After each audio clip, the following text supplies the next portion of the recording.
বাইশরশি জমিদার বাড়িতে আমরা চলে আসছি। পুরাকীর্তিটি অনেক প্রাচীন, দেখতে কিছুটা ভৌতিক ভৌতিক মনে হলেও পুরাকীর্তির এক অপরূপ সৌন্দর্য। এখানে অনেকগুলো বিল্ডিং এখানে রয়েছে এবং একটা বিল্ডিং থেকে আরেকটা বিল্ডিং যাতায়াতের জন্য রাস্তা রয়েছে। তো বাইশরশি জমিদার বাড়ির জমিদার বেশ সমৃদ্ধ ছিল। প্রকৃতিটা অনেক প্রাচীন, সুন্দর প্রকৃতিটি। এখানে আসলে আসলে ইতিহাস ঐতিহ্যের সাথে পরিচিত হওয়া যায়। অনেকগুলো ঘর এখানে।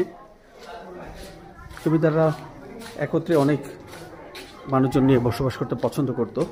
এখানে একটা পুকুর রয়েছে, পুকুরটাও বিশাল পুকুর, আপনারা পুকুরটা দেখতে পাচ্ছেন, সুন্দর। আর এখানে গাছ হয়ে গেছে অনেক, যেহেতু অনেক প্রাচীন এবং অব্যবস্থাপনায় রয়েছে।